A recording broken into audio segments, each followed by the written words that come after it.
This is Resonance 104.4 FM, flipping marvellous, and 'tis I, Nicholas of Hennegan on Literary London. Well, how was your summer? Did it go well? I spent some of the time at the Edinburgh Festival, so keep listening, keep tuned in, because we're going to be talking about that in future weeks. We're also available, of course, on the new website, bohemianbritain.com. Makes me laugh slightly because, of course, as you may know, this radio show and podcast was voted the second most popular podcast to follow in the world. The first one was in New York. I've not spoken to them yet, but I may. But after the summer anyway, and after the break, and after the culture of the Edinburgh Festival, I'm now in a place that calls itself the most literary place in London, if not the world. And I'm talking about Chiswick, which is in West London. And we're at the Chiswick Book Festival, which, in fact, the opening event of local authors at the Chiswick Book Festival, and a fair sort of set up about 13 years ago, I think. Torin Douglas is the director, and we're going to be chatting to him later on. There's a lot of local authors as well that you're going to hear a snippet from. So what I'll do is I'll shut up and I'll hand you over to them.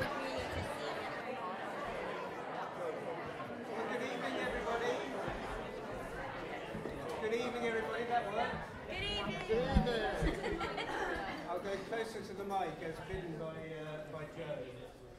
Well, isn't this wonderful? Welcome to this year's Waterston's Local Authors Party, and we're here in person. It's great to be together again. For those of you who don't know me, I'm Cory Douglas. I'm the director of the Chiswick Book Festival. And a year ago, because of lockdown, we filmed these 2-minute talks at the Chiswick Playhouse, and we streamed them thanks to the wonderful Chiswick Buzz. You can still see those recordings on our website, along with the interview I filmed with Antonia Fraser and Michael Billington about Harold Pinter, another of our most distinguished local authors, and indeed one of Chiswick's 2 Nobel Prize winners. The other Nobel laureate is W.B. Yeats, and next year we'll be honouring him with a sculpture outside St Michael and All Angels in Bedford Park by the wonderful Conrad Shawcross. But that's a story for another day. It's actually 2 years since we were over the road upstairs in Waterston's, listening to James O'Brien and lots of other local writers taking the 2-minute challenge. It was a wonderful occasion, but we were all very close together, and we knew that it wouldn't work this year. So we're delighted to have been welcomed here by Ben and Manjit and their team at the George IV. Also, James Barber and some of his Waterston's team have decamped over the road, as you see from over the road, to sell the author's books. Now, we could never have run this festival without the brilliant support we get from Waterston's. Over the years, their teams, under successive managers, have just been brilliant. They have carted more books than you could ever believe over the road into St Michael and All Angels. Sometimes they used to wheel them on trolleys up Turnham Green Terrace. Later they invested in a van, which was probably an improvement, and I'm sure James will probably have a van this year. But we all know that authors want to sell books, and we want to help them sell books, and so we want you to buy the author's books. It's why we keep the ticket prices low, so that you've got the money left to buy the books, and without Waterston's, it could not be done. So a huge round of applause, please, for James Barber.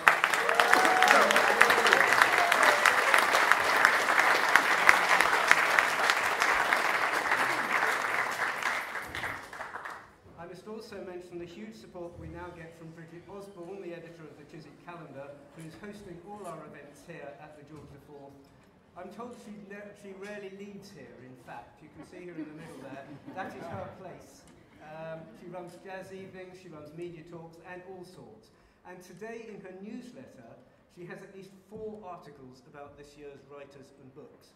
So please do, if you don't get it, just Google the Chiswick Calendar, it's there.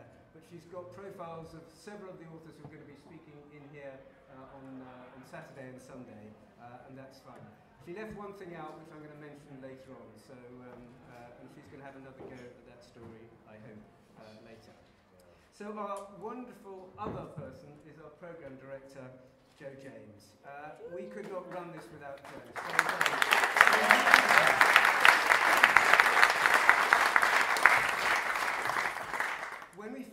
Jo, we found a total treasure, and she has lifted the quality of this festival, which has been going on for 13 years now.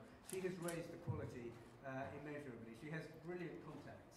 I have to say Chiswick is a very good arrow in her armoury, because it means that she can get some of her very best authors like Giles Brandreth and Alan Johnson and Ed Balls here, and if she wasn't programming for Cheltenham, we would not get that. So it's a wonderful mutual relationship that works very well for both of us, and we're absolutely delighted. So a huge round of applause please for Jo.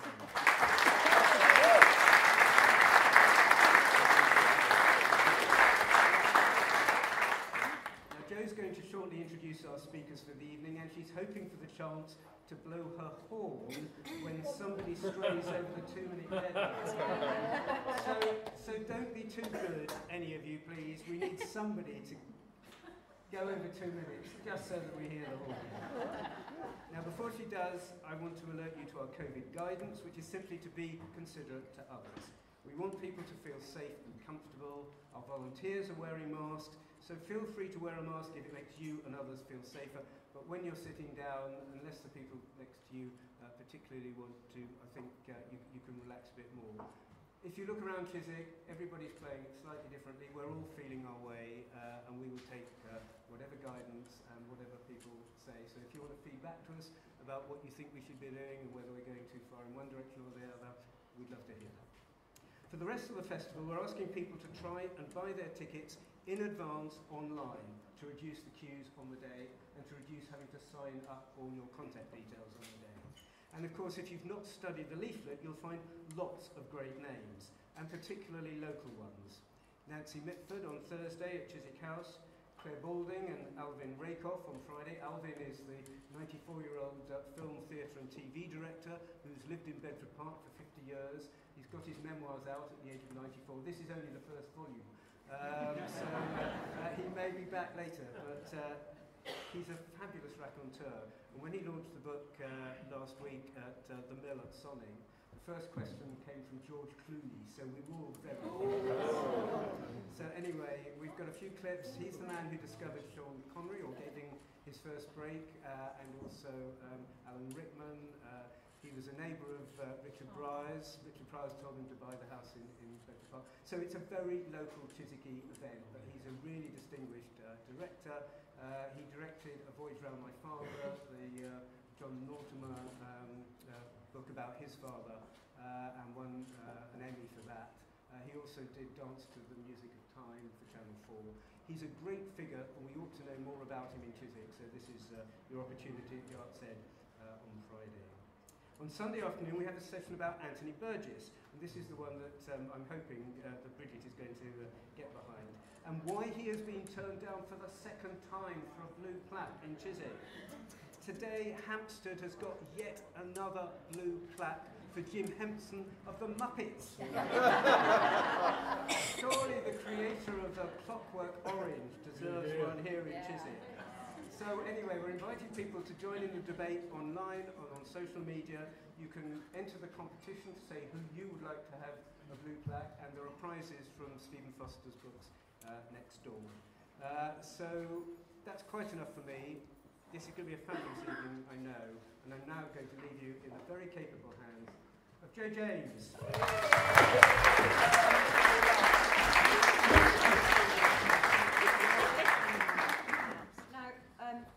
Unlike Torin, I've prepared absolutely nothing.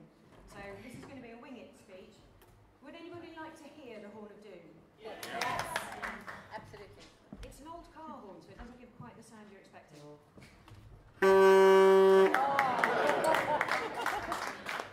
So beware speakers, 2 minutes and 2 minutes only.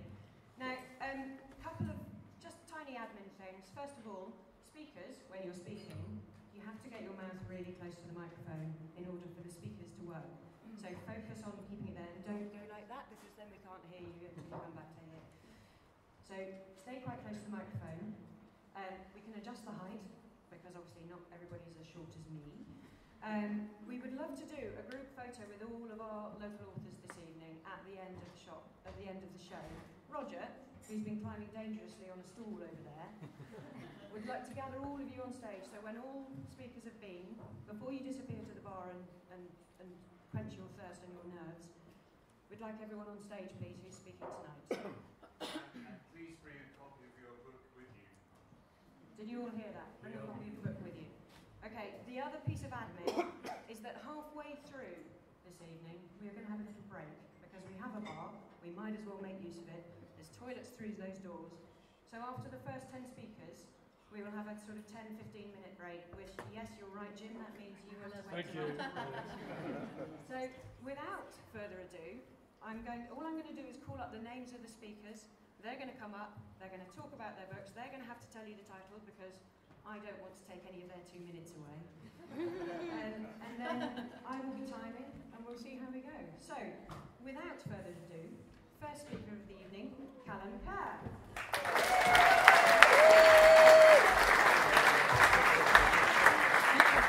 What a place! I had no imagine how it could be like this.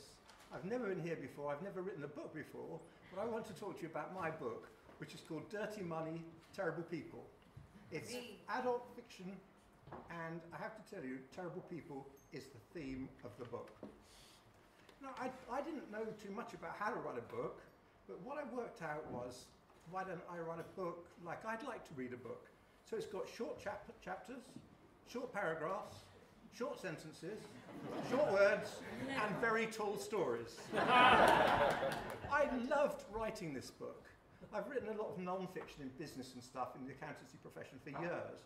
I absolutely loved it. I never found myself in front of the screen not knowing what to write. I didn't know how to write it, but I knew what I wanted to write. It was a fantastic experience, and I've actually got a second book in the series being published in a couple of months, which is not called Dirty Money, Terrible People, it's called Terrible Brothers. So it's going to be a terrible series. Anyway, it's pretty authentic.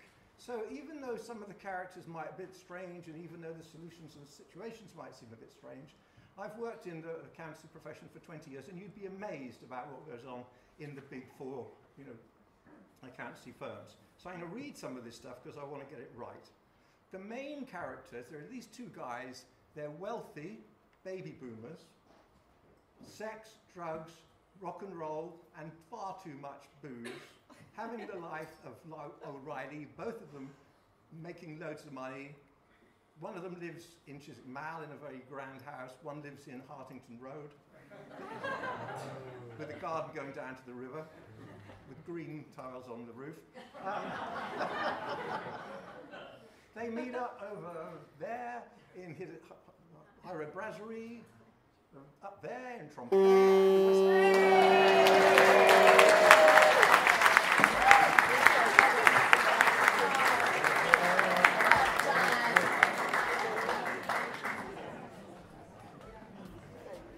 Schoolboy area there, Callum. We spent seconds at the beginning just saying chit-chat.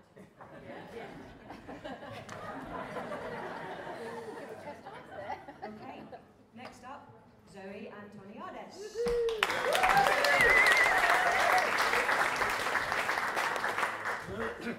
So I'm Zoe Antoniades, local author from here, well, sort of via Cyprus. I was born and brought up in West London. I went to school in Twickenham and Chiswick, but both my parents are Greek Cypriot, and so much of my Greeklishness is evident in my series of books about twins, Callie and Jimmy. They're always up to some kind of mischief, but thankfully their Greek granny, their yaya, is usually on hand to help or add to the mayhem. They're edited by Charlie Shepherd, who I was very lucky to meet here thanks to the Chiswick Book Festival itself 3 years ago. It led to a book deal with Anderson Press, and here we are today with Twins in Trouble, both lockdown books, published in 2020, September, and Twintastic, published earlier this year in April, and the third book in the series will be out in February 22, Twins Together. Callie's the narrator, so I'll let her do the introductions. I have a twin brother. Everyone calls him Jimmy, which is sort of the English version of Dimitri, his actual Greek name. Our mum's Greek, you see, because our grandparents are from Cyprus. Dad's not Greek, he's from Clapham. I'm Callie, short for Callista, which means, and I don't want to sound big-headed or anything, but it means most beautiful.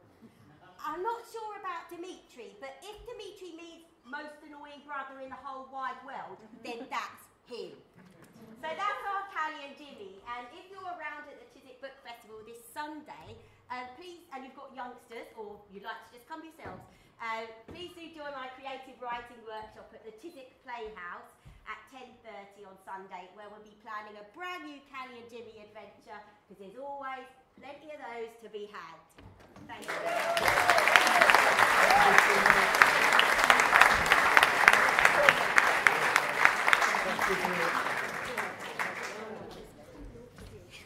Four whole seconds to spare, Zoe. Well done.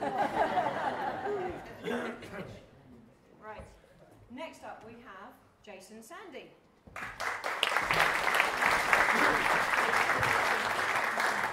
Hey guys, my name is Jason, and you probably don't recognize me because I'm normally covered in head to toe in mud. Because I'm a mud man, I'm a mudlark. Do you guys know what a mudlark is? Good, good. So my book is about Thames mudlarking, searching for London's lost treasures. And we have found loads of treasure down there, historical treasure that is. I have found a gold coin before, but that was very late at night. We found woolly rhino nose. We found woolly mammoth teeth. We have found Celtic swords. We have found medieval pilgrim badges, Viking axe heads. You name it, we have found it in the Thames. And each one of these objects tells us something unique about London and its history. And that's what the book is about. Each object tells you something, and it's written chronologically. So you learn about London through material culture, and you see, like, from the buttons to the badges to the bangles to the Beatles. You find everything down there, and they all tell a story. If you want to see some of my collection, I've actually brought it tonight. We have some Roman artifacts, we have some medieval artifacts, Georgian artifacts, and many other things up to modern times. And we're also doing an exhibition in Chiswick in 2 weeks' time, 25th, 26th at the Chiswick Pier Trust. If you want to see 20 mudlarks in all of their collections, come out and see us. But I hope you enjoy reading the book and learning more about London and the things you find in the Thames.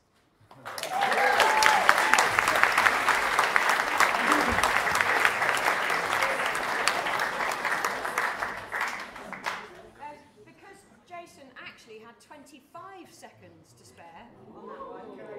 No. The table with all the artefacts is just by the door. And there's some fascinating stuff on there, so it's worth a look, either in the break or at the end of the evening. Okay, let's put my glasses back on. Next we have, please, Nicholas Bromley. Hello. Hello. Can you hear me at the front? Good. Okay. Ladies and gentlemen, my name is Nick Bromley. I've worked in the theatre all my adult life, and one of the results is my latest book, Stage Ghosts and Haunted Theatres. It's frightful. Now, okay, hands up, who believes in ghosts? Very good, very good. This is a subject which is very difficult to tie down. Okay, who's seen a ghost? Well, this is great, but, oh, vanished. Never mind. No. Okay, right. Okay, so, now, did you know, in this country, how many theatres there are? There are over 1,200 theatres still going strong, well, they were last year, in Great Britain. 1,200. Now, if I was to give you a rundown of all the theatres, I'd have 10 seconds per theatre, so I can't do that. But I'll start with a few. Aberystwyth, Aberdeen. I'm going to stop there. Right. My book is about, I've chosen 50 of the theatres which I know and love. Some of them majestic, some of them minuscule, but they all have one thing in common. They're haunted. Haunted by sounds, by people, by apparitions, by audiences, by actors, by stage managers, by every type of ghost, and they're all in here. The reason I've chosen the stories which are in this book is because I have believed all the stories which have been in the book, have been told to me by the people who have recounted them to me, or there's a few very famous stories. But I'm going to go now.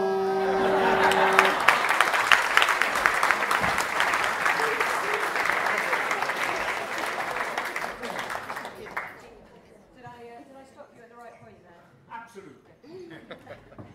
Okay, Nick. So, very entertaining. We can tell you're in the theatre.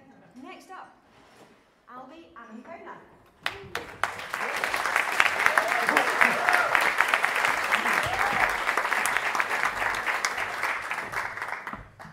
Still breathing.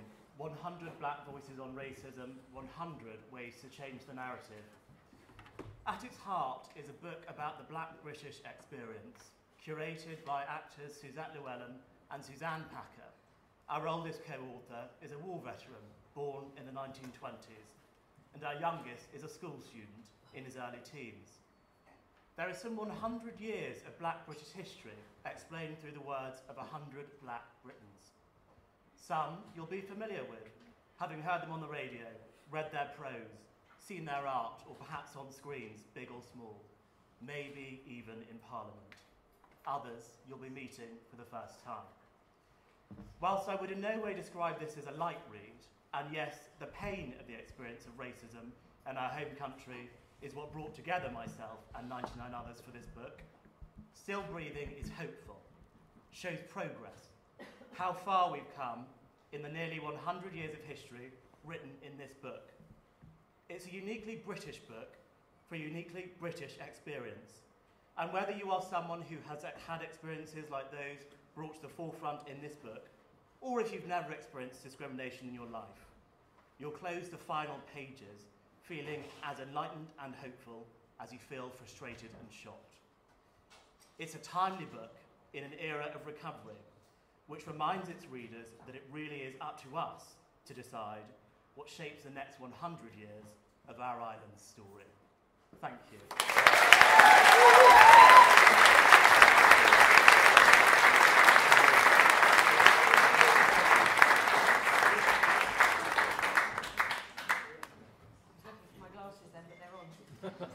Albie, thank you. And we do have a Still Breathing event this weekend, and my mind's gone completely blank. I can't remember when it is. Torin?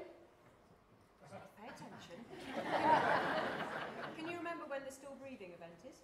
It is on Saturday morning at 11:30 in St Michael and All Angels. There we are.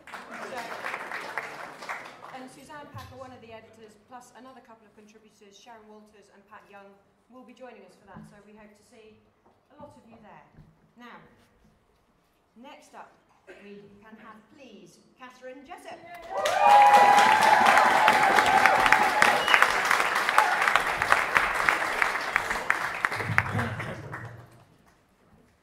Boxing Day 2016. My children and I are in the sitting room watching my husband Alan reading something funny aloud. We're all laughing. Suddenly, he freezes. For a second, I think he's joking, then he crashes to the floor and his face turns blue. Chaos. He's rushed to hospital. They say he's had a seizure and send him home. But over the next fortnight, the same thing happens 4 more times until he's admitted to Charing Cross. A week later, he's in intensive care in a coma. He's diagnosed with autoimmune encephalitis, a rare brain disease. He doesn't come home for 11 months and is left with a permanent brain injury. We were the most normal Chiswick family. 2 kids at uni, 1 at Chiswick School. I'd pretty much never been in a hospital. My first thought was, this can't be happening to me. My second thought was, I need some help with the practical and emotional side of this. This book is the book I needed. I went into hospital every day for a year, and almost every day I learnt something new. What's the difference between a CT scan and an MRI? What are all the blood tests for? What's the best way to talk to doctors? Should I Google my illness? Finding a way to talk to family and friends about illness was also a steep learning curve, and I hope that sharing my experiences will help other people. There are lots of things here that were useful, And there's also a list of the top 10 things not to say when someone's ill.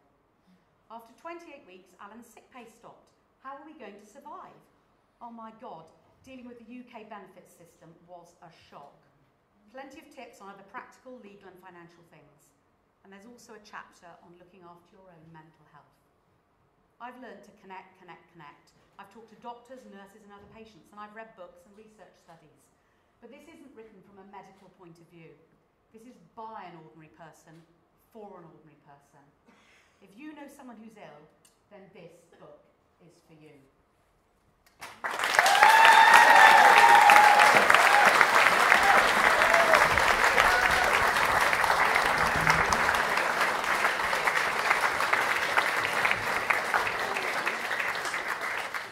2 seconds, Catherine, you have 2 seconds as well. Wonderful stuff. Now then, next up, we have Ryan Wilson, please.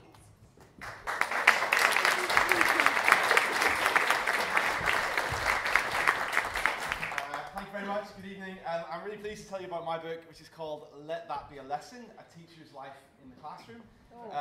It's sorry, quiet at the back. It's a book about the 10 years I spent as a teacher in state schools teaching English. One of them not a million miles from here. It's mostly a collection of funny stories because any teachers will know that kids are often hilarious.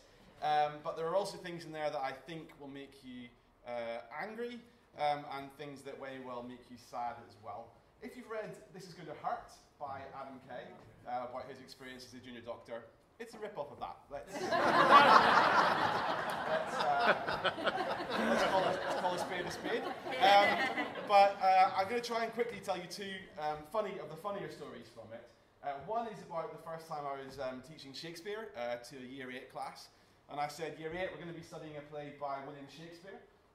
Very exciting. Has anybody heard of any other plays written by William Shakespeare?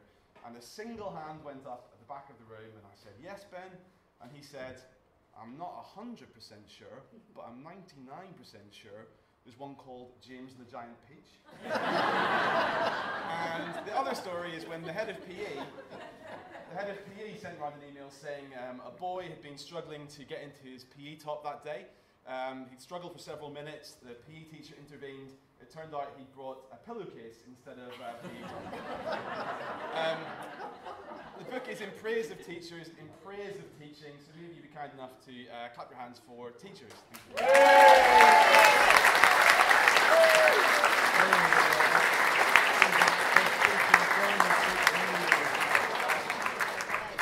Oh, and at that point, we must leave the George IV Boston Room, pub on Chiswick High Road, and the Chiswick Book Festival. However, part 2 will be in a couple of weeks' time. And if you want to hear any more, then go to bohemianbritain.com, because there's going to be quite a lot about the festival on there. But that's it for this time. We've run out of time, but thank you very much for listening. If you want to get in touch as usual, radio@mavericktheatre.co.uk. Yeah, that'll do. I'm Nick Hennegan. This is Literary London, and we are on Resonance 104.4 FM.